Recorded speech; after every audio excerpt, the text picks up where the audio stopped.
வீரமும் விவேகமும் கூடிய எதையும் சிந்தித்து விடாமுயற்சியோடு சூட்சுமத்தோடு நல்லவர்க்கு நல்லவராகவும் கெட்டவர்க்கு கெட்டவனாகவும் இறைவனுக்கு பயந்து நீதி நேர்மை நியாயத்திற்கு கட்டுப்பட்டு அடிபணிந்து அன்புக்கு கட்டுப்பட்டு அதிகாரத்திற்கு பயப்படாமல் எதையும் தாங்கும் இதயம் கொண்டவர்களுக்கு வம்பு வந்தால் தோல் போல் கொட்டும் குணம் கொண்ட விருச்சிக ராசி அன்பர்களே, இதுவரை உங்கள் ராசிக்கு 8ல் இருந்து சஞ்சரித்த குரு பகவான் 13/6/2014 முதல் 9ஆம் இடமான கடகத்திற்கு மாறுவார்.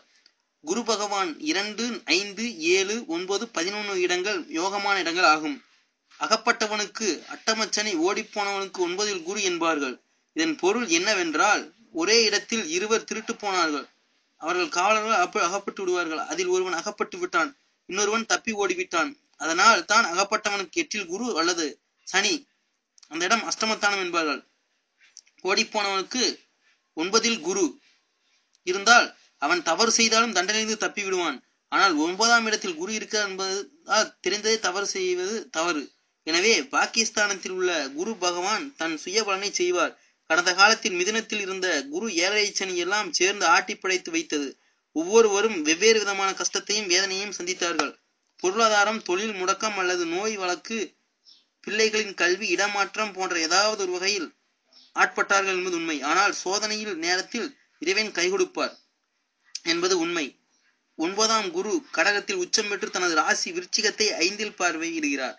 அடித்து போகும் ஆற்று வெள்ளத்தில் சிக்கி உயிர்க்கும் உடமைக்கும் போராடும் நேரத்தில் நல்ல கோவில் மண்டபம் கிடைத்த மாதிரி இந்த குரு பெயர்ச்சி அமைந்துள்ளது. 8ஆம் இடத்தில் இருந்து கொடுத்த கஷ்டமெல்லாம் நீங்கி கண்ணீரை துடைத்து தன் கஷ்டங்களை எல்லாம் ஈடேற்றப் போகிறீர்கள். 9ல் குரு இருந்தால் குரு அருளும் திரு அருளும் கிடைக்கும். கும்பிடப்போன தெய்வம் எதிரே வந்த மாதிரி தேடிப்போன நல்லவையெல்லாம் உங்களை தேடி வரும். இதுவரை நீங்கள் செய்த யாகம், யாத்திரை, பலன்கள், பூஜை, தியானம் எல்லாவற்றிற்கும் இனிமேல் வட்டியும் முதலுமாக பலன் கிடைக்கும்.